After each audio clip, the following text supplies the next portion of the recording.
첫 번째 익스페리먼트로 우리가 겜마 2를 높이는 경우를 생각해 보겠습니다. 겜마 2라고 하는 것은 팔로워 컨트리, 테크놀로지 팔로워의 R&D 인력 비중을 높이는 경우라고 할 수 있고요. 컨트리 1에서는 어떠한 변화도 나타나지 않습니다. 컨트리 2에서 R&D 부문에 투입되는 인력의 비중을 높였을 때 어떤 일이 벌어지는지 한번 보도록 하겠습니다. 우선 중요한 가정은 컨트리 2에서 R&D 부분에 투입되는 인력의 비중을 높인다고 하더라도 여전히 새로운 비율인데요.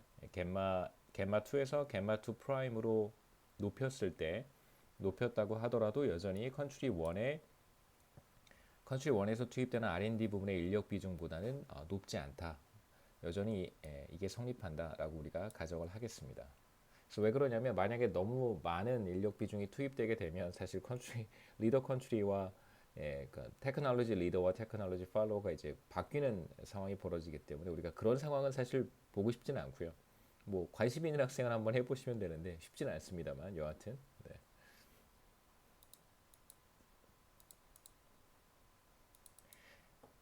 자, 우선 이 같은 그림이고요. 제가 어떤 곡선만 추가했냐면 이제 붉은색으로 겜마 2가 이제 겜마 2 프라임으로 상승했을 때 자, 이렇게 컨트리 2에서 변화가 나타나는데요. 기술 진보율 곡선에 이제 변화가 나타납니다. 우선 어떤 숫자들을 제가 대입을 했냐면 앞서 봤던 이제 이 그림은 푸른색 두 개의 곡선은 이제 우리가 앞서 사용했던 값을 그대로 이용한 것이고요. 그 다음에 이제 컨트리 2에서 겜마가 원래 5%라고 제가 이게 5%일 때이고 만약에 겜마 2 프라임이 10%로 상승한다면 이제 이렇게 기술 진보율 곡선이 자 이렇게 달라집니다. 지금 이 곡선은 어떤 곡선이냐면요. 바로 컨트리 2의 성장률 곡선입니다. 그래서 겜마 2 나누기 이제 카피 코스트가 여기 들어가겠죠. 카피 코스트에 그 다음에 이게 L 이렇게 쓰면 되겠습니다. 자, 이게 바로 컨트리 2의 성장률을 기술 진보율을 결정하는 식이고요. 그래서 겜마 2가 전보다 상승하는 경우라고 할 수 있어요. 다른 조건은 동일하다면 겜마 2가 상승했을 때 기술 진보율 곡선은 당연히 컨트리 2에서 위쪽으로 이동하는 것이 맞습니다. 겜마 2가 상승했으니까요. 우리의 이제 관심사는 컨트리 2에서 기술 진보율의 곡선이 이렇게 바뀔 때 어떤 일이 일어나는지 중요한 것은 컨트리 1에서는 어떠한 변화도 나타나지 않습니다. 그래서 컨트리 2에서만 주요한 변화들이 나타나는데 이제 어떤 변화들인지 한번 살펴볼게요. 자, 우선 최초의 스테디 스테이트 혹은 BGP는 여기였었습니다. 그래서 두 국가의 기술 수준의 비율이 A1 나누기 A2가 4 정도 됐었는데요. 그래서 컨트리 1에서의 기술 수준은 컨트리 2에서의 기술 수준보다 한 4배 정도 높다 이렇게 우리가 그냥 이그샘플이기 때문에 그렇게 해석해 볼 수 있는 것이죠. 자, 지금 수준에서 겜마가 이럴 때는 이제 5%였었습니다. 자, 그러다가 겜마 2가 5%에서 10%로 상승했어요. 자, 그러면 이제 기술 진보의 곡선이 위쪽으로 이동합니다. 그러면 물론 이제 겜마 2가 5%에서 10%로 상승한 다음에 이제 퍼머넌트하게 그 위치에 있는 거예요. 다시 돌아오지 않고 10% 상승한 상태로 이제 영원히 지속된다라고 가정을 하는 것입니다. 자, 그러면 자, 현재 기술 비율 수준 다시 말하면 A1 나누기 A2가 4일 때 컨트리 2에서의 기술 진보율은 몇 퍼센트가 되냐면 대략 한 12% 정도 돼요. 그러니까 갑작스럽게 겜마 2를 높이면 그럼 컨트리 2에서의 기술 진보율은 12%로 확 상승합니다.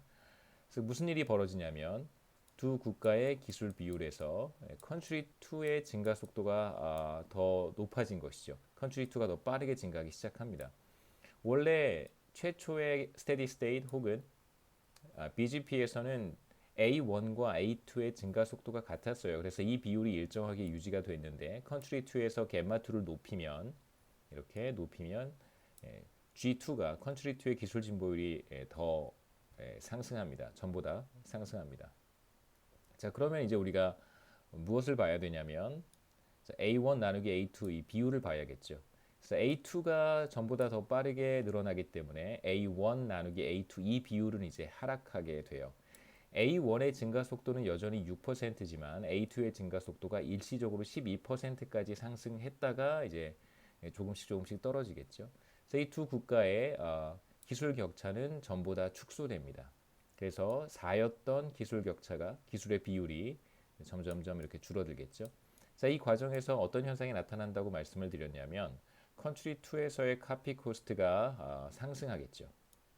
자, 왜 그러냐면 컨트리 2의 테크놀로지 수준이 컨트리 1의 테크놀로지 수준에 점점점 가깝게 근접하고 있어요. 그러면 컨트리 1으로부터 베낄 수 있는 그런 기술들이 전부 다 줄어들기 때문에 이제 카피 코스트는 증가한다고 제가 설명을 드렸습니다. 그럼 카피 코스트가 상승할 테니까요. G2는 겜마2는 여전히 10% 상태에서 그대로 머물러 있지만 이젠 카피 코스트가 상승하기 때문에 두 국가의 기술 격차가 줄어들면 줄어들수록 이제 4에서 줄어드는 방향으로 가는 거잖아요. 이제 줄어들면 줄어들수록 컨트리 2에서의 기술 진보율은 떨어지기 시작합니다. 그래서 처음에 이 점에 도달하지만 시간이 흘러감에 따라서 점점점 기술 진보율이 떨어지고요. 자, 그러면 A2가 증가하는 속도가 전보다 떨어지기 때문에 A1 나누기 A2 이 비율이 하락하는 속도도 점점 약화되겠죠. 그러다가 이제 시간이 좀 흐르면 요 점에 시간이 상당히 흐르면 요 점에 도달하게 됩니다.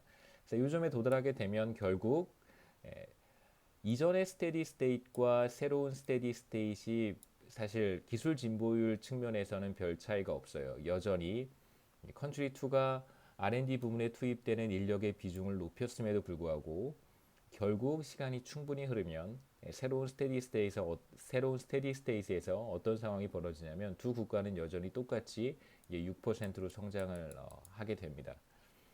그래서 여기에서 달라지는 점 하나는 결국 뭐냐면 두 국가의 기술 수준의 비율이 전에는 4 정도 됐었는데 이제는 기술 수준의 비율이 전보다는 줄어든 거죠. 예를 들면 2. 그래서 결국 두 국가의 기술 진보율은 달라지지 않았어요. 하지만 두 국가의 기술 격차는 축소가 되었다라고 우리가 얘기할 수 있습니다. 각각의 뭐 기술 수준은 어떤 변화를 보이고 그 다음에 1인당 GDP는 어떻게 달라지는지 제가 몇 가지 그림을 더 준비했으니까요. 또 그림을 보면서 조금 더 이해하는데